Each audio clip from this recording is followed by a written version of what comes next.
समर्पित कार्यकर्ताओं को कहूंगी, एक नई पारी, एक नए दौर की शुरुआत आज आप करने जा रहे हैं। आपके नए नियुक्त राष्ट्रीय अध्यक्ष जिन्हें मल्लिकार्जुन खड़गे साहब, श्री राहुल गांधी जी ने भारतीय राष्ट्रीय युवा कांग्रेस, देश के सबसे युवा और सबसे बड़े संगठन की जिम्मेदारी सौंपी है। मैं उदय जी आपको हार्दिक बधाई और शुभकामनाएं देती हूँ। विश्वास दिलाती हूँ भारतीय राष्ट्रीय युवा कांग्रेस के राष्ट्रीय अध्यक्ष को कि महिला कांग्रेस की राष्ट्रीय अध्यक्ष होने के नाते हम अपने युवा कांग्रेस के सभी साथियों के साथ इस मुहिम में कंधे से कंधा मिलाकर इस सरकार की नींव को हिलाने का काम करेंगे। नौकरी दो, नशा नहीं, नौकरी दो, नशा नहीं।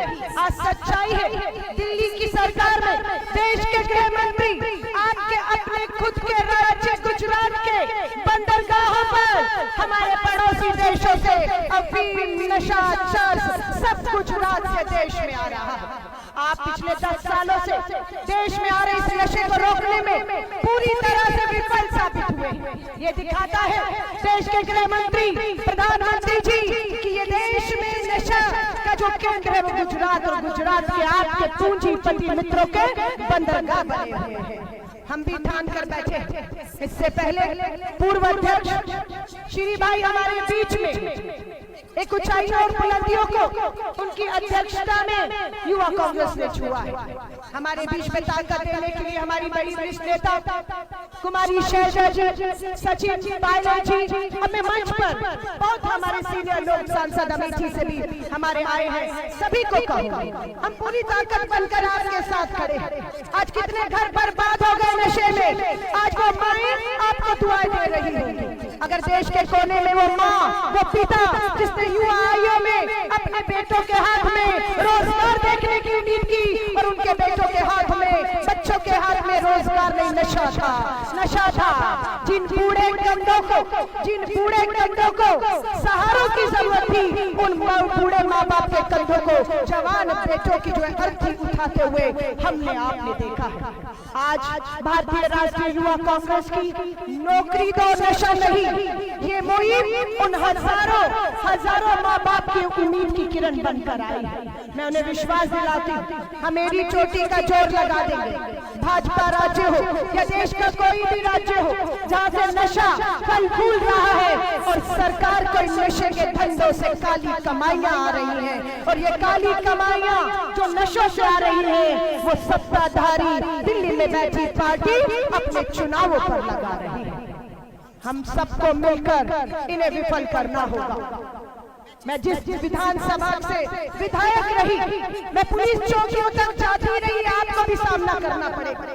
पुलिस को आपका साथ देना होगा, लेकिन कहीं न कहीं अपना अनुभव बता रही हूँ। विधायक थी, मेरी विधानसभा में चरस, अफीम, गांजा, चिट्टा बिकता था। पुलिस को क्या क्या क्या थक गई, पुलिस ने कार्रवाई नहीं की। जब मैंने आंदोलन किया तो मुझे आकर पुलिस बताती है आप पर हमला हो सकता है। मुझे पुलिस बता रही है लेकिन हमले को नहीं रोक पाती।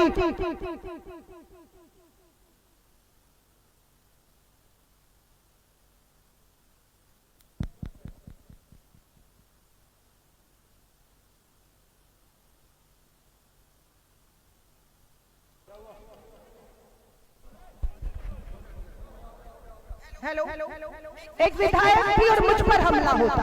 ये इसलिए बता रही हूँ कि ये हमले आप पर भी होंगे। अगर आप निकलेंगे गली में, सड़कों पर नशे के खिलाफ, नशा माफिया सत्ता के संरक्षण पर आप पर हमले करेगा। पुलिस सुनवाई करेगी या नहीं करेगी इसकी कोई गारंटी नहीं, क्योंकि कोई थाना ऐसा नहीं होता जिसे इस बारे की जानकारी ना हो कि उसका थाना जहाँ है वहाँ नशा बिक रहा है या नहीं बिक रहा। इन थानेदारों को, इन पुलिस चौकियों को सब खबर रहती। मैं अपना अनुभव फिर बता रही हूँ। मैं जब विधायक थी 2015 में, जो डीसीपी थे, आईपीएस ऑफिसर डीसीपी थे, सारे सबूत, सारी जानकारी दी, लेकिन उन्होंने कोई मदद नहीं की। मैंने घरों में बताया, इस घर में में गांजा है, अफीम है, चरस है और ये भाजपा का नेता है। लेकिन पुलिस ने तब भी हिम्मत नहीं दिखाई। मैंने फेसबुक लाइव कर दिया, उल्टा फेसबुक लाइव करने से सारा दूध का दूध पानी का पानी हो गया। आज भी वो फेसबुक लाइव 50 लाख लोगों ने देखा। पर क्या हुआ, आधे घंटे के अंदर पुलिस मेरे घर मुझ पर FIR करने आती है कि आपने घुसपैठ की है, मैंने घुसपैठ की है, पासिंग किया है, किसी घर में घुसी हूँ। उस घर में घुसकर अगर मैंने घुसपैठ की, किसी कानून नियम को तोड़ा, लेकिन उसके आगे की सच्चाई क्या थी? मेरे हाथ में अफीम, चरस, गांजा उस घर से जो बरामद था वो था, वो फेसबुक लाइव पर था। लेकिन FIR नहीं हुई, कार्रवाई नहीं हुई और 4 सालों तक मुझे कोर्ट के चक्कर काटने पड़े और बरी हुई थी। ये सबके लिए आपको तैयार रहना होगा। ये लड़ाई इतनी आसान नहीं है, ये लड़ाई इतनी आसान नहीं है। और मुझे पूरा विश्वास है भारतीय राष्ट्रीय युवा कांग्रेस का एक एक कार्यकर्ता हमेशा सर पर कफन बांधकर एक बदलाव की लड़ाई के लिए निकला है। और इस बार भी आप नौकरी दो, नशा नहीं, इस मुहिम को लेकर आगे बढ़ेंगे। और पूरे संगठन, महिला कांग्रेस के अध्यक्ष और मेरी बहनें आपके साथ कंधे से कंधा मिलाकर इस मुहिम को कामयाब बनाने और राहुल गांधी जी के सपने को साकार करने के लिए कि एक युवा, शक्तिशाली युवा, ताकतवर युवा, देश में समय के साथ बदलाव लाने की ताकत रखने वाला युवा अब आगे आएगा। मैं उन्हें शुभकामनाएं देती हूँ। जय हिंद, जय भारत।